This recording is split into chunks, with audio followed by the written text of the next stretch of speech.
I knew I was going to have a different role, and I took pride in that, and I just want to take my game to the next level. Jarret Culver, born February 20th, 1999. In the 2019 NBA draft, Jarret Culver was selected 6th overall before solid NBA players like Coby White, Herro, and NBA champion Jordan Poole. Culver was the prototypical height for a wing and did show he had a willingness to guard on defense that helped make him a top 10 pick. Minnesota actually moved up in the draft in hopes of getting Darius Garland, but after Cleveland took him, they settled for what they thought was a star in Culver after what he was able to do in college, leading his team to the national championship game. Jarret was a sophomore by then, with 2 NCAA tournament appearances for Texas Tech, going on a Cinderella run that finished with his name square in the middle of lottery talks.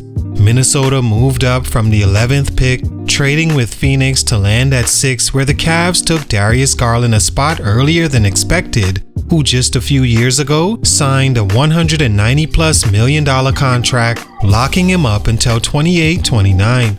Jarret Culver, on the other hand, is 24 years old and already out the league, where it seems he's done with the NBA, or at the very least will have an uphill battle to fight to make it back. I always say the wing position is the most difficult to pick and get right, because so much goes into them becoming successful.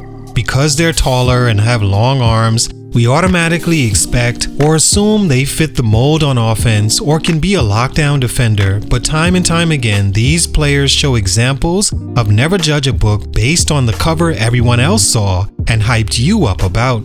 Jarret Culver, his sophomore year, probably built the most steam of anybody, reaching the final game of the tournament before being clamped by DeAndre Hunter and Virginia. No worries, cause Culver had done enough to move on to the NBA at 20 years old and become the hottest name in the draft, praised for his versatility and competitiveness on defense. He looked like the prototypical wing of today and had all the numbers along with the Player of the Year in the Big 12 and second team All-American. He averaged 18 points, 6 rebounds, and 5 assists and controlled his team's offense where most of the plays ran through him, but when he got to the league, it's like he forgot how to do that all. He played on 3 teams in 4 years before the league had seen enough, demoting him to the G League where he's playing well, but for these reasons, Jarret Culver didn't amount to expectations, and most even call him an NBA bust. What happened? Let's talk about it. It's your boy JC Stunted Growth. Let's get it, man. Take a minute to like, subscribe, and comment on who I should do next. Jarret Culver is a 6'6" forward from Lubbock, Texas that started off slow as a high school amateur, not making the varsity team his freshman year. It drove him to come back a lot stronger and more skilled, which immediately placed him in an important role on his team his sophomore year. His junior season, he began making noise, averaging 20 points per game, and being named Player of the Year by the local journal. Still underrated coming into his senior year, Culver was only ranked a 3-star recruit, but averaged 30 points a game and rounded out his all-around game, leading his team in rebounds and assists as well.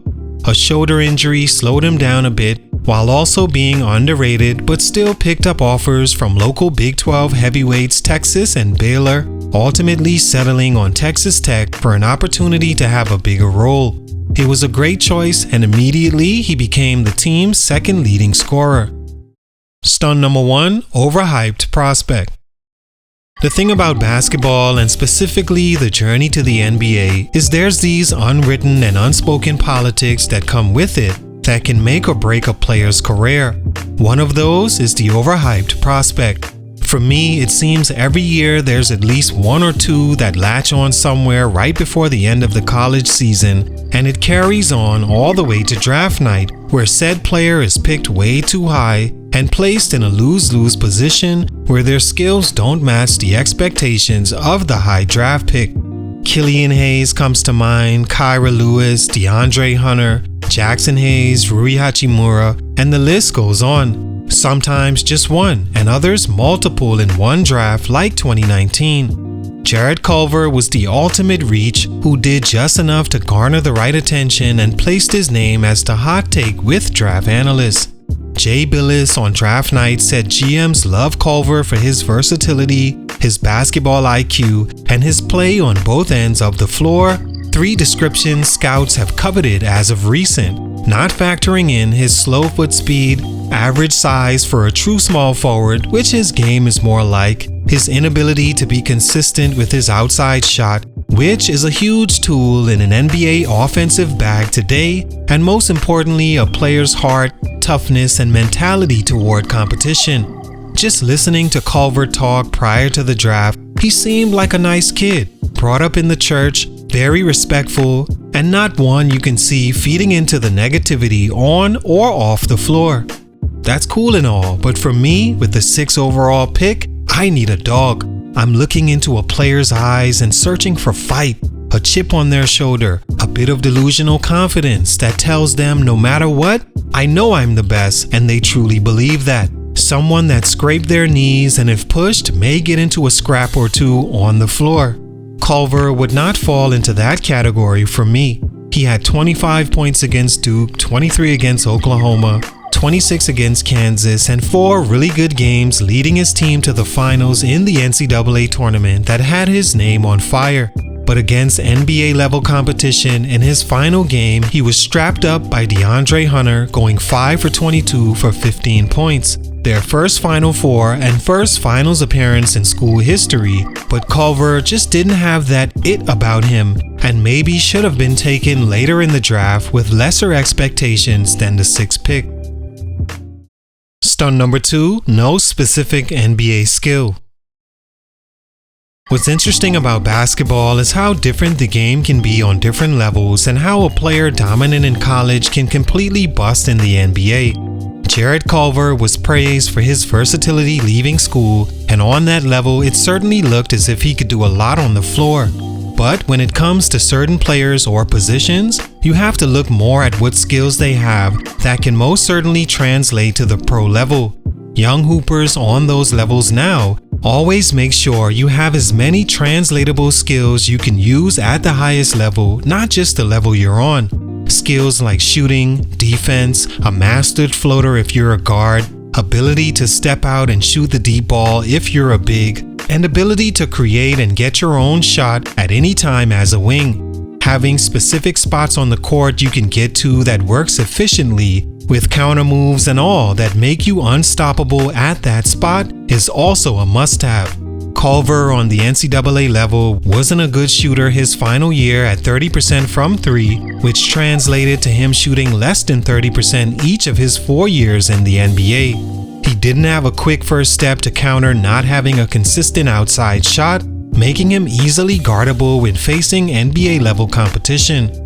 He's not a dominant size, so small things like ball handling or having moves that get you at the rim or open was something Jarret didn't fully develop by the time he left Texas Tech.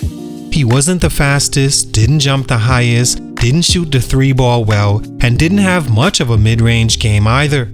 Defensively, he was okay, but lack of strength and inconsistent opportunity in Minnesota didn't help him develop. He also underwent season-ending ankle surgery his second year that limited his skill development. Sure, he looked great in college, where the program orbits around him and competition is limited to facing another future NBA player to maybe once or twice a year. On a positive note, his G League season last year he shot 38% from 3 and averaged 20 points, 7 rebounds, 4 assists and 2 steals, so maybe there's hope after all he can get back to the league. Stunt number 3, what role can he play? Jarret Culver for me at this point in his career is hampered by the thought of what role can he be successful in on a team going forward. Looking at the ones he's had success in, like in college and now in the G League, his roles were very similar. Leading scorer with the ball in his hands playing heavy minutes. Which NBA team now is going to allow a guy in his position to do that? Meaning a guy who came in a high draft pick, demoted from league play because he couldn't dominate that level of competition like in college, that's 25 years old now and needs the ball in his hands. None. This leaves him being a role player, and as we saw in Minnesota, Memphis, and Atlanta, he doesn't have the right skills to spot up in the corner and knock down open shots consistently, create off the dribble or a pass and make a play at the rim for himself or a teammate. And even if he has developed those skills by now, opportunity is very scarce as teams already have those skill sets and are drafting younger every year. It makes finding a role for a former washed out the league guy with average skills compared to the NBA difficult. All in all, anything is possible with hard work. I think Jarret can use a bit more competitive edge to his game also, along with continuing to develop his shot and ball handling / ability to create off the dribble if he wants another chance to stick in the league. He's a solid player, but I think the level is too high for his skill set as compared to how fast the NBA refreshes rosters with younger, more suitable prospects. Salute, much respect, but for these reasons, his growth was stunted. It's your boy JC Stunted Growth, and I'm out.